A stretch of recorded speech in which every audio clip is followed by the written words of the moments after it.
ગુજરાત હવે અસામાજિક તત્વોનું શિકાર બનતું જઈ રહ્યું છે, કારણ કે હવે લોકોને કાયદો અને વ્યવસ્થાનો ડર જ નથી રહ્યો. ડીસાના ભોયણ રોડ પર થોડા દિવસ અગાઉ રબારી સમાજના એક યુવક પર અમુક લોકોએ જીવલેણ હુમલો કર્યો હતો, જેનું કારણ પ્રેમ લગ્નની અંગત અદાવત હોવાનું સામે આવ્યું હતું. જે મામલે પોલીસ કાર્યવાહી હાથ ધરી અને આરોપીને પકડી ઘટના સ્થળે તેનું રિકન્સ્ટ્રક્શન કર્યું હતું. આવા વિગતે વાત કરીએ સમગ્ર મામલાની આ અહેવાલમાં. નમસ્કાર, હું ચિરાગ વર્ષાબેન. આપ જોઈ રહ્યા છો સ્વમાન. ગુજરાતમાં હિંસા અને અંગત અદાવતના બનાવોમાં સતત વધારો થઈ રહ્યો છે અને લોકો ઘણીવાર કાયદો હાથમાં લઈ રહ્યા છે.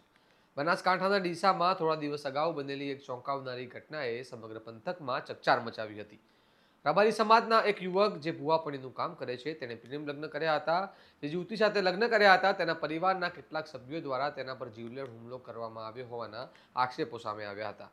ઘટનામાં યુવકને ગંભીર ઇજાઓ પહોંચી હતી અને મામલો પોલીસ સ્ટેશન સુધી પહોંચ્યો હતો. આ મામલે ડીસા રૂરલ પોલીસે તપાસ હાથ ધરી અને આજે 6 આરોપીઓને અમદાવાદથી ઝડપી પાડ્યા છે. પોલીસે જૈમિન રબારી, જીગર રબારી, બાબુ ઉર્ફે ટીનો રબારી, જીગર દિનેશભાઈ રબારી, ફુલાભાઈ રબારી અને નીતિનભાઈ રબારીની ધરપકડ કરી છે. તમામ આરોપીઓને ઘટના સ્થળે લઈ જઈ રિકન્સ્ટ્રક્શન કરવામાં આવ્યું હતું અને હુમલો કેવી રીતે કરવામાં આવ્યો તેની માહિતી એકત્ર કરવામાં આવી રહી છે.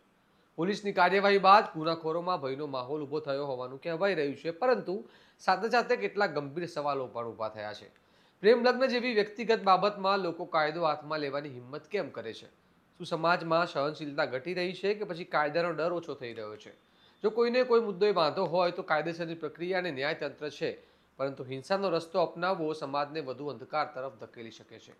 આવી ઘટનાઓ સતત વધતી જાય તો સામાન્ય નાગરિકોમાં ભયનો માહોલ ઊભો થવો સ્વાભાવિક છે.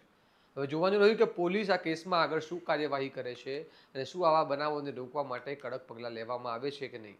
તમારું શું મંતવ્ય છે તેમને કમેન્ટ બોક્સમાં જણાવો અને આ પ્રકારના વિશ્લેષણવાળા સમાચાર માટે આ વિડીયોને લાઇક, કોમેન્ટ, શેર અવશ્ય કરો અને સ્વમાનની ચેનલને સબસ્ક્રાઇબ કરવાનું ભૂલતા નહીં. નમસ્કાર.